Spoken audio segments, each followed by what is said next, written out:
A very good morning to all my dear students. How are you all? I hope that you all are fine and you all are staying fit at your home. Am I right? Yes, I know that all my students are very much fit and they all are active also, right?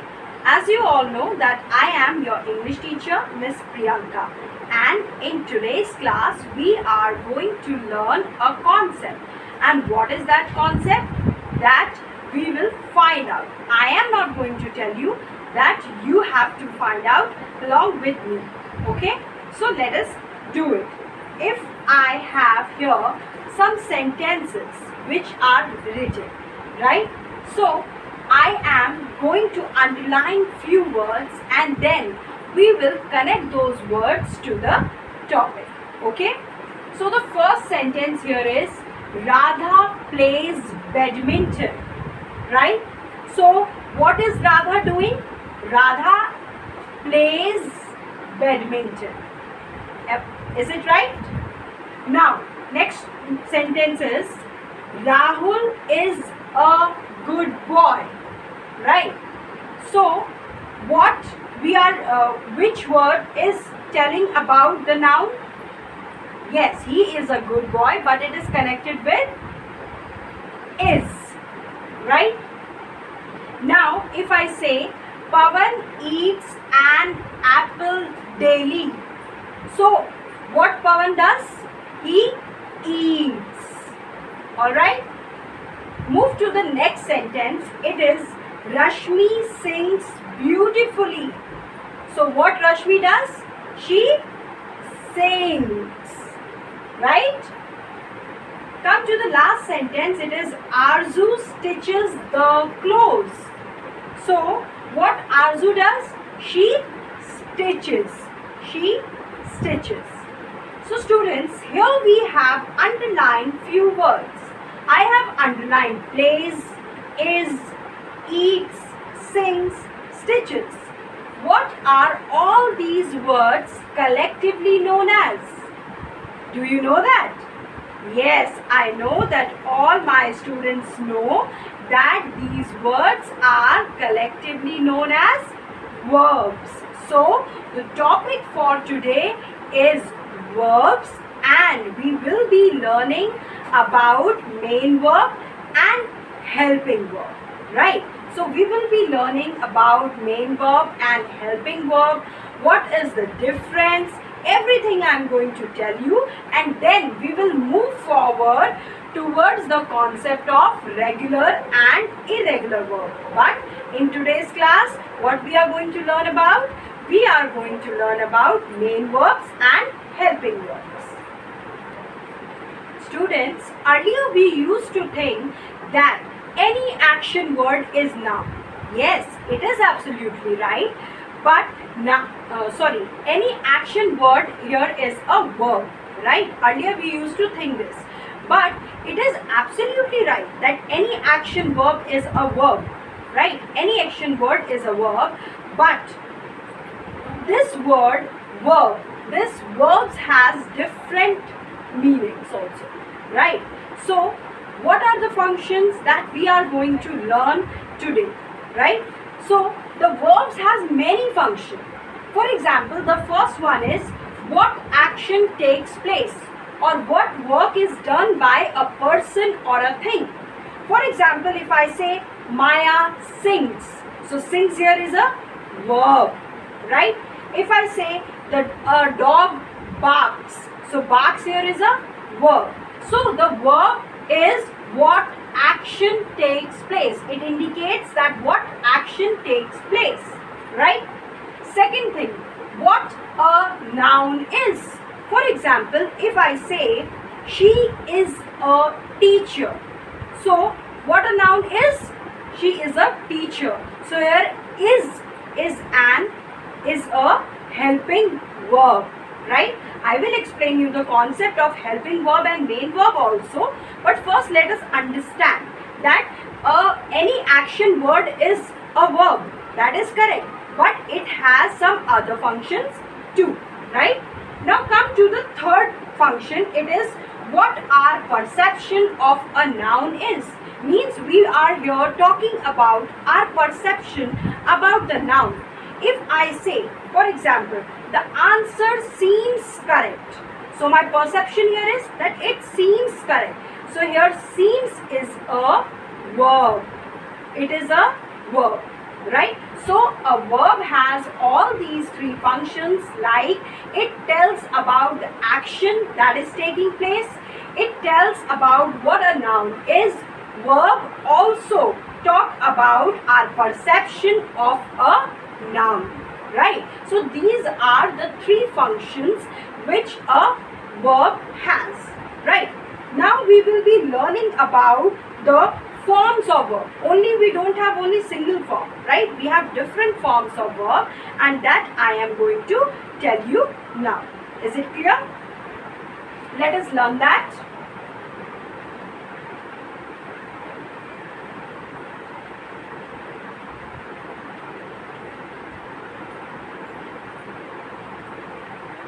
See students, a verb mainly has 5 forms, right?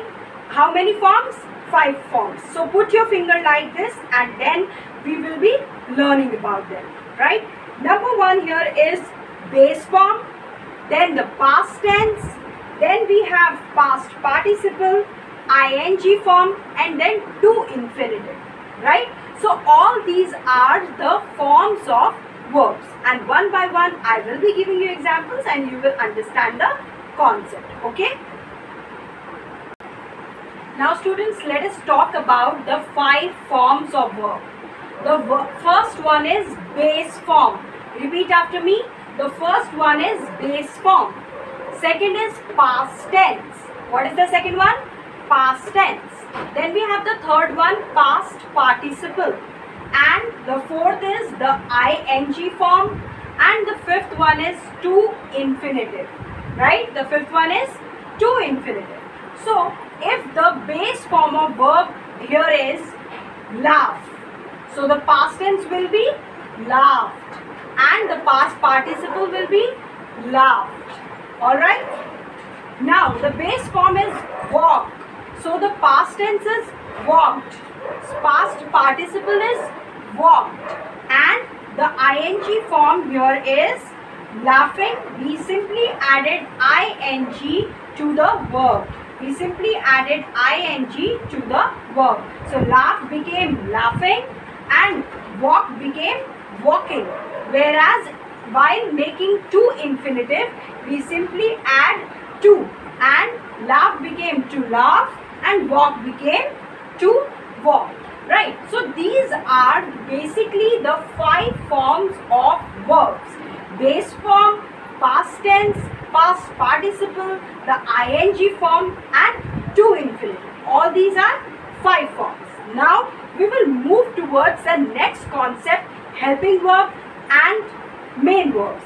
Helping verbs are also known as auxiliary verbs. They are also known as auxiliary verbs. So, we will be talking about helping verbs and main verbs. Okay?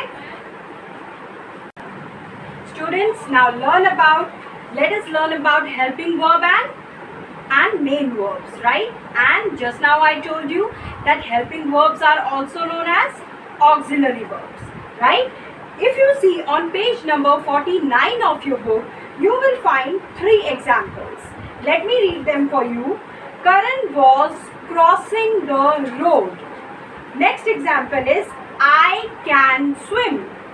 And next is I have finished my work. Right? There are 3 examples, and you can notice there that very often a verb consists of more than one word. In a sentence, the words like was, can and have. Can you see in the 3 sentences?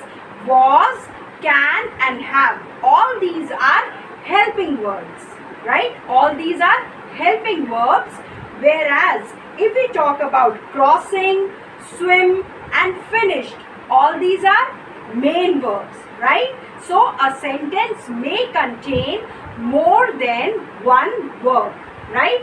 One could be one helping verb and the another word could be main verb, right? Sometimes if we say that in the first sentence we have used one verb as main verb, so in the other sentence it can be used as helping verb. How this can happen, I will show it to you, right? So basically helping words, the helping words which verbs we have, these are the verbs which are used to form the proper structure of the sentence, right? If I say Sheena is a beautiful girl, right? So if I will remove Sheena, if I will remove is, I will say Sheena a beautiful girl. So is the sentence complete? No. So we require one helping verb for completing the sentence, right? So helping verbs are needed to form grammatical structure of a sentence, especially to form tenses. Is it clear? And the primary helping verbs are forms of the verbs like be, do, have, that I am going to explain. First, let us more clearly understand the concept of verbs, right? This is the first example written here. It is written, Aditya is writing an essay, right? What is the sentence? Repeat after me. Aditya is writing an essay, right? This is the sentence.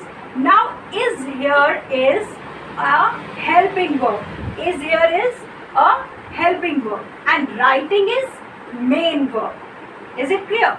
Now if we move to the next sentence and I have Aslam is the head boy of the school. What I said? Aslam is the head boy of the school, right? So here I do not have any other verb, only I have is. So here is the main verb, right? Earlier it was used as helping verb, but now in this sentence is main verb. Do you understand? So sometimes the same verb can act as helping verb and sometimes it will act as a main verb. Is it clear? Now if we say I do my homework, there is no other verb than do. So do here is main verb. Do you understand? Do here is main verb, right? So this was the basic concept, that the verbs like is, am, are, can, all these are mostly used as helping verbs, and the main verbs are eating, swimming, dancing, all these are main verbs, but sometimes they can exchange, the helping verb can exchange its role and it can also act as main verb, right? Do you understand this? Now we will move forward and we will talk about the uses of be, have and do. We will talk about the uses of be, have and do. Okay? Now students, let us know about the first form of verb. These are be form of verb. Be doesn't include only be. It includes be form of verbs like is, am, are, was, were. All these are be form of verbs, right? Now the second one, have. Have include has, have and had. Have include has, have and had. And do is used to make negatives, to form questions and to show emphasis. Now I will explain first the be form of verbs, right? I am going to explain this. Be form of verb doesn't mean only be. It includes all these verbs and these are be form of verbs. Is, am, are, was, were, right? Now be form of verbs are basically used to make continuous sentences. If I say Raju is eating, so eating is ing, it is continuous sentence. So is used for making continuous sentences, right? If I am saying Shubham was waiting, so was is used for forming one continuous sentence, right? Now, be form of verbs are also used for making the passives. How? If I say, the thief was caught. Now, this sentence is a passive sentence. And what be form of verb is used here? Was. The thief was caught. So, was here is be form of verb. So, what are the two functions of be form of verbs? It is number one, to make continuous tense, and second, to form passives. Understood? Now, if we talk about has, have, had, right? So, to make perfect tenses, we make use of has, have, had, right? And all of you know that has is used with singular, have is used with plural, and had is used in past, right? So now, if I say, I have finished my assignment. What I said? I have finished my assignment. So, what type of sentence I have formed? I have formed a sentence in perfect tense by using have, right? Similarly, I can say, he had made a promise, right? So, again, I have made a sentence using had. So, these form of verbs, has, have, had, these are used to make perfect tense. Is it clear? Now, if we talk about do, right? So, just now I told you that do is used for making negatives. If I say, I do not like coffee. So, what kind of sentence it is? It is a negative sentence. I do not like coffee, right? Similarly, I can form questions. Do you like coffee? What I am asking? Do you like coffee? So, I am asking a question and I am making use of do, right? Now, if I say, if I talk about the third one, to show emphasis, we are emphasizing on something. So, I will say, I do study for my exam. It means I make sure I do study for my exam. So, here do is used for forming negative sentences, for forming questions, and for emphasizing, right? So, basically we use these three type of verbs. The be form of verbs is am, are, was, were, have, has, have, had, and then the do form that makes negative sentences, that make questions, that focus on emphasizing, right? That emphasizes on something. Is it clear? So this was the whole topic. Basically, whenever we form sentences, we make use of different type of verbs, whether they are helping or auxiliary verbs, whether they are main verbs, right? We make use of them, and with the help of these verbs, the sentence become complete, right? So this was the concept all about. Now what you are going to do is, you are going to reread it, you are going to revise the concept, and if you have any doubt, you can ask me in your doubt class. Very correct, right? And there are tables made on page number 48. One green table is there, one little table is there on page number 49, and one table is on page number 50. You are going to make all the three tables in your grammar notebook. First, you are going to put the date, you are going to write the name of the chapter, and then you are going to make these tables very beautifully, right? And you are only going to make use of pencil colors. Is it clear? I hope now the concept of helping verb and main verbs is clear to you all. I hope that you will do your work attentively. And students, earlier we told you to send your homework to the app. Now you don't have to send your homework to the app. We will ask you one day to come to school and submit your homework. Okay? Thank you so much, class.